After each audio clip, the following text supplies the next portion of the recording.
ഇന്ന് പീച്ച് കൊണ്ടുള്ളൊരു പുളിശ്ശേരിയാണ് തയ്യാറാക്കുന്നത്.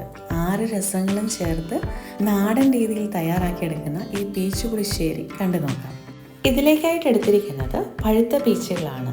ഇപ്പോൾ ഒരു 5 എണ്ണമാണ് ഞാൻ എടുത്തിരിക്കുന്നത്. ഇനി ഇതിൻ്റെ തൊലിയെല്ലാം കളഞ്ഞെടുക്കാം. ഇതിൻ്റെ തൊലിയെല്ലാം ഞാനൊന്ന് ചെത്തിയാട്ടോ എടുത്തത്. ഇതൊരു ഇടത്തരം പഴുപ്പായതേ ഉണ്ടായിരുന്നുള്ളൂ. നല്ല പഴുത്ത പീച്ചൊക്കെ ആണെങ്കിൽ അതിൻ്റെ തൊലി ഉരിഞ്ഞ് മാമ്പഴം പോലെ തന്നെ ഉരിഞ്ഞെടുത്താൽ മതി. ഇനി ഇതൊന്ന് ചട്ടിയിലേക്ക് മാറ്റി ഒന്ന് വേവിച്ചെടുക്കാം. ഒരു 1.5 ഗ്ലാസ് വെള്ളം ഒഴിച്ചാണ് ഇത് വേവിച്ചെടുക്കുന്നത്. ഇനി ഇതിലേക്ക് ആവശ്യമായിട്ടുള്ള എരിവിനായിട്ട് 2 പച്ചമുളകും കൂടെ ഒന്ന് നെടുകെ കീന്തിയിട്ട് കൊടുക്കുകയാണ്.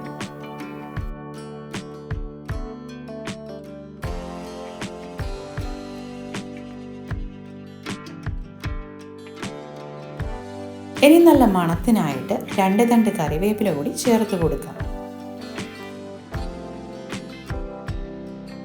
ശേഷം ഇതിലേക്ക് 1/4 ടീസ്പൂൺ മഞ്ഞൾപ്പൊടി, 1/2 ടീസ്പൂൺ കാശ്മീരി മുളക് പൊടി, ഇനി ഇതിലേക്ക് നമ്മുടെ ടേസ്റ്റ് അനുസരിച്ച് ആവശ്യമായിട്ടുള്ള ഉപ്പ് പൊടിയും മധുരത്തിന് ആവശ്യമായി ഒരു ചെറു കഷ്ണം ശർക്കരയും ചേർക്കാം. ഇതിലേക്ക് ചേർക്കുന്ന പീച്ചിൻ്റെ മധുരം അനുസരിച്ചാട്ടോ ഇതിലേക്ക് ശർക്കര ചേർക്കേണ്ടത്. നല്ല പഴുത്ത പീച്ചൊക്കെ ആണെങ്കിൽ ഇതിലേക്ക് ശർക്കര ചേർക്കേണ്ട തന്നെ ആവശ്യമുണ്ടാവില്ല. ഇപ്പോൾ ഇത് ഒരു ഇടത്തരം പഴുപ്പായി വന്നതേ ഉള്ളൂ, അതുകൊണ്ടാണ് ഈ ഒരു മുഴുപ്പിൽ ഞാൻ ശർക്കര ചേർത്ത് കൊടുത്തിരിക്കുന്നത്. ഇനി ഇതൊന്ന് മൂടി വെച്ച് പീച്ച് നന്നായിട്ട് വെന്ത് വരുന്നവരെ ഒന്ന് വേവിച്ചെടുക്കാം. ഇനി ഇതിലേക്കായിട്ടുള്ള അരപ്പ് തയ്യാറാക്കാം. അരമുറി തേങ്ങ ചിരകിയതിലേക്ക് 2 പച്ചമുളകും 1 ടീസ്പൂൺ നല്ല ജീരകവും 1/2 ടീസ്പൂൺ മഞ്ഞൾപ്പൊടിയും ചേർത്ത് ഇതിൻ്റെ അരപ്പ് തയ്യാറാക്കുന്നത്. ഇനി ഇതൊന്ന് മിക്സിയുടെ ചെറിയ ജാറിൽ നന്നായിട്ടൊന്ന് അരച്ചെടുത്ത് വരാം. ഇപ്പോൾ പീച്ചെല്ലാം നന്നായിട്ട് വെന്ത് വന്നിട്ടുണ്ട്. ഇനി ഇതിലേക്ക് അരച്ചെടുത്തിരിക്കുന്ന അരപ്പ് കൂടി ചേർത്ത് കൊടുക്കാം. അരപ്പ് ചേർത്ത് കൊടുത്ത് നല്ലതുപോലെ ഒന്ന് ഇളക്കി യോജിപ്പിക്കാം. ഇനി ഇതിനെ ഒന്ന് ചെറുതീയിലേക്ക് വെച്ച് വേവിച്ചെടുക്കാം.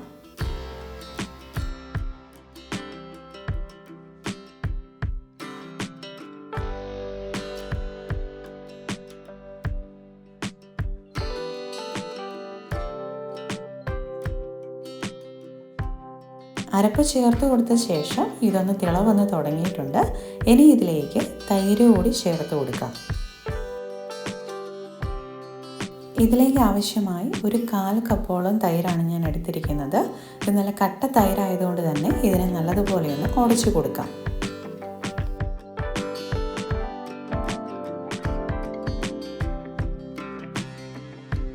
ഇപ്പോൾ അരപ്പെല്ലാം ഒന്ന് കുറുകി വന്നിട്ടുണ്ട്. ഇനി ഫ്ലെയിം ഓഫ് ചെയ്ത് ഉടച്ചെടുത്തിരിക്കുന്ന തൈര് കൂടി ഇതിലേക്ക് ചേർത്ത് കൊടുക്കാം. ഇനി ഇത് ചെറിയ ചൂടിൽ തന്നെ നല്ലതുപോലെ ഇളക്കി യോജിപ്പിച്ച് കൊടുക്കാം. ഈ പീച്ചിൽ നമ്മൾ പുളിശ്ശേരി വയ്ക്കുമ്പോഴും മാമ്പഴ പുളിശ്ശേരി പോലെ തന്നെ 6 രസങ്ങളടങ്ങി തന്നെയാണ് കേട്ടോ ഇത് ചെയ്തെടുക്കുന്നത്. എരിവും മധുരവും പുളിയും ഉപ്പും അതുപോലെ തന്നെ ഉലുവ ചേർത്തിട്ടുള്ള ഒരു ചെറിയ കമർപ്പും കയ്പും ഒക്കെ ചേർത്ത് തന്നെയാണ് കേട്ടോ ഇതും തയ്യാറാക്കുക. ഇനി ഇതിലേക്ക് നമുക്ക് വറവും കൂടെ ചേർക്കാം. അതിനായി ഒരു ചെറിയ പാനിലേക്ക് 2 സ്പൂൺ നെയ്യ് എടുക്കാം.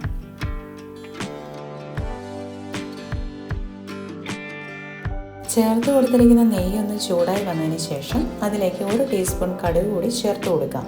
ശേഷം ഈ പൊട്ടി വന്ന കടുകിലേക്ക് 1/4 ടീസ്പൂൺ ഉലുവ കൂടി ചേർത്ത് കൊടുക്കാം.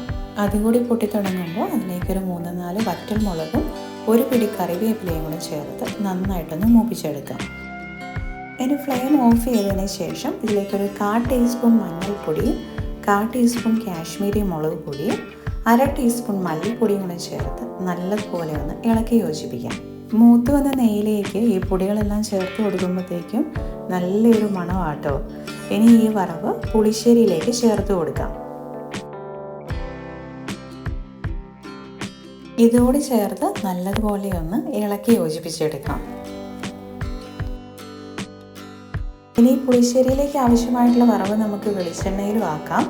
വെളിച്ചെണ്ണയിലാക്കുന്നതിനേക്കാളും കൂടുതൽ ടേസ്റ്റ് എപ്പോഴും നെയ്യിലാക്കുന്നതിനാട്ടോ. അപ്പോൾ ഇങ്ങനെ തന്നെ ഒന്ന് ട്രൈ ചെയ്ത് നോക്കുക എല്ലാവരും. ഇഷ്ടപ്പെട്ട് കഴിഞ്ഞ് കഴിഞ്ഞാൽ ഞങ്ങളുടെ ചാനൽ സബ്സ്ക്രൈബ് ചെയ്യാനും ഈ വീഡിയോ ലൈക്ക് ചെയ്യാനും നിങ്ങളുടെ ഫ്രണ്ട്സിനൊക്കെ ഈ വീഡിയോ ഷെയർ ചെയ്ത് കൊടുക്കാനും മറക്കല്ലേ. അപ്പോൾ എല്ലാവരോടും ബോൺ അപ്പറ്റീറ്റോ.